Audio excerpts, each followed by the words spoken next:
স্থানীয় আমাৰ বিভিন্ন জনগোষ্ঠী জনজাতিৰ নেতা কৰ্মীসকলৰ লগত এটা মত বিনিময় অনুষ্ঠান আয়োজন কৰা গৈছে, য'ত কামৰূপ গ্ৰাম্য, গোৱালপাৰা জিলা, ৰাণী অঞ্চল, ডিমৰীয়াৰ পৰাও আমাৰ বিভিন্ন জনগোষ্ঠী জনজাতিৰ মানুহসকলক নিমন্ত্ৰণ কৰা গৈছে। এই অনুষ্ঠানত আজি আপোনালোকে দেখিছে যে আমাৰ দলটোক শক্তিশালী কৰিবলৈ আৰু অসমৰ বিভিন্ন জনগোষ্ঠী জনজাতিৰ পক্ষত মাত মাতিবলৈ প্ৰাক্তন সভাপতি ৰাভা ষ্টুডেণ্টছ ইউনিয়নৰ মাননীয় ৰমেন সিং ৰাভা ডাঙৰীয়াই আজি আমাক নতুনকৈ যোগদান কৰিছে। মই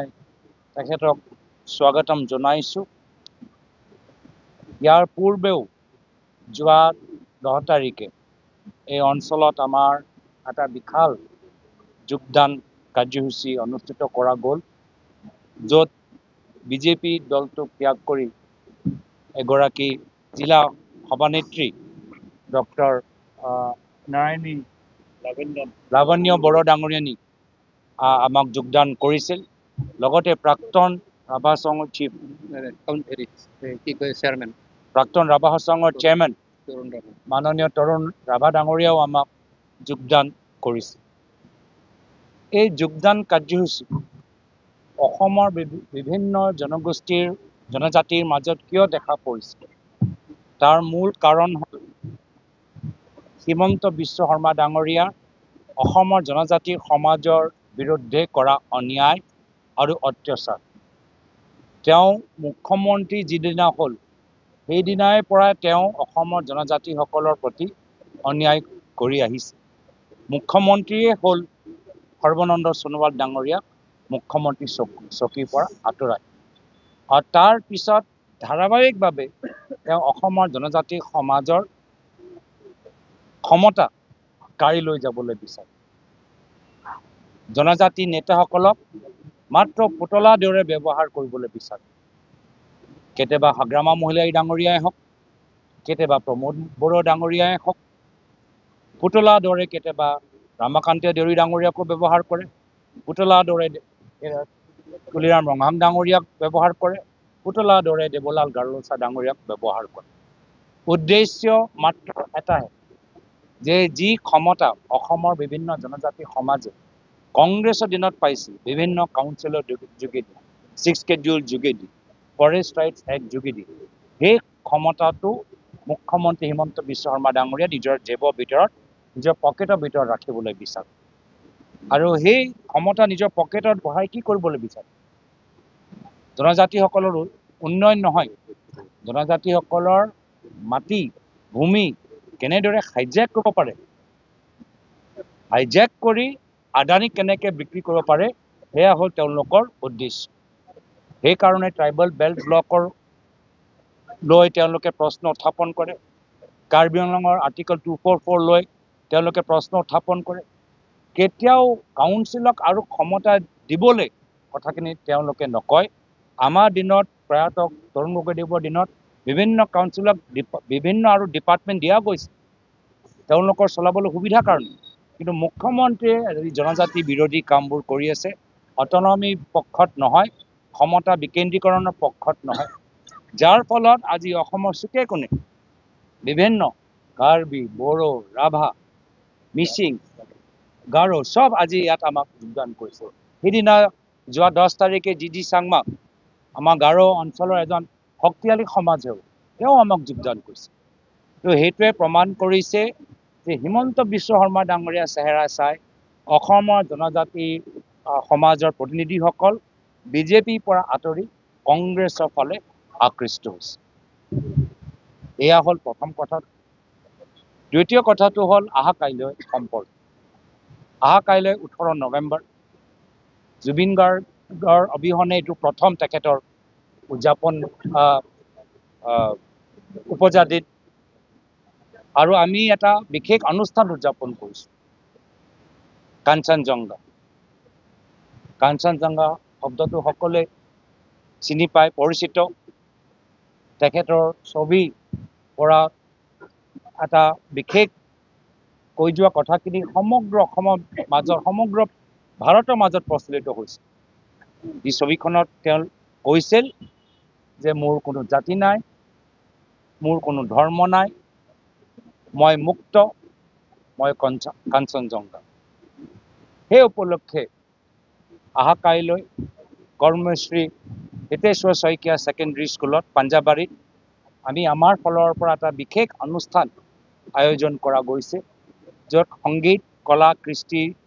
আৰু অসমৰ বিভিন্ন মহান শিল্পীসকলৰ যোগেদি আমি প্ৰয়াত অসমৰ হিয়াৰ আমঠু জুবিন গাৰ্গৰ দৰ্শন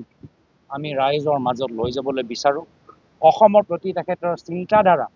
আমি ৰাইজৰ মাজত লৈ যাবলৈ বিচাৰোঁ আৰু অসমীয়া সমাজৰ প্ৰতি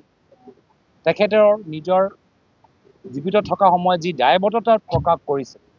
সেই দায়বদ্ধতা আজি তেখেতৰ অনুপস্থিতিত অবৰ্তমানত আমি সকলোৱে লৈ যাব লাগিব সেই উদ্দেশ্যৰে এটা অনুষ্ঠান আমি অহা কাইলৈ উদযাপন কৰিবলৈ আৰম্ভ কৰিছোঁ আৰু আমি সৌভাগ্য যে আমাৰ এই মঞ্চত উপস্থিত থাকিব অসমৰ মহান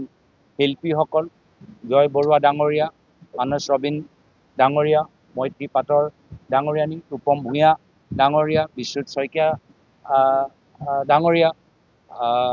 ৰিচা ভাৰদ্বাজ ডাঙৰীয়ানী ৰাকেশ ৰিয়ান ডাঙৰীয়া আৰু বিভিন্ন আমাৰ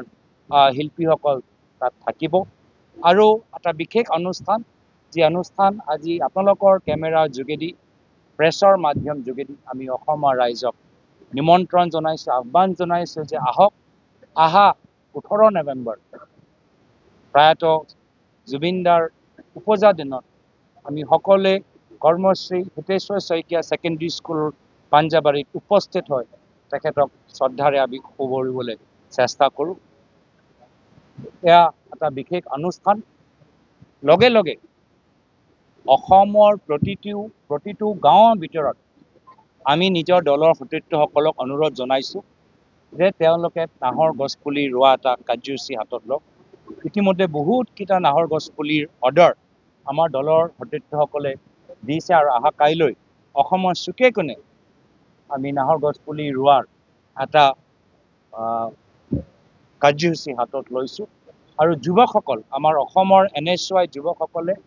আজি অহা কাইলৈ গুৱাহাটী আমাৰ মঞ্চত গুৱাহাটীৰ ভিতৰত থকা বিভিন্ন কলেজৰ পৰা ছাত্ৰ ছাত্ৰীসকলক নিমন্ত্ৰণ কৰি তেখেতৰ জুবিনদাৰ প্ৰতি যি আৱেগ তেখেতৰ কলা যোগেদি তেওঁলোকে নৃত্য যোগেদি প্ৰদৰ্শন কৰিব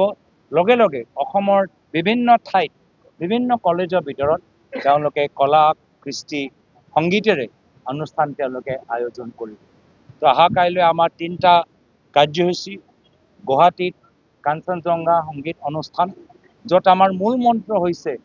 যে অসমৰ সংস্কৃতি হওক মৈত্ৰীৰ মন্ত্ৰ এইকাৰণে আমি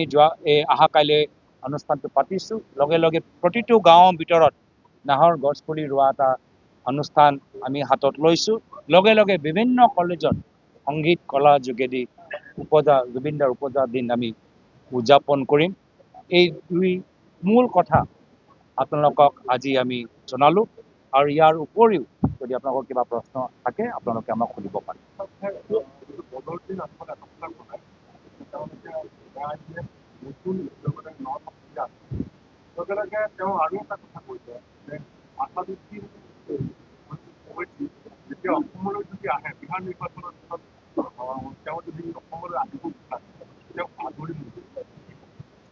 এইখিনি কথা হিমন্ত বিশ্ব শৰ্মা ডাঙৰীয়া আদৰিছে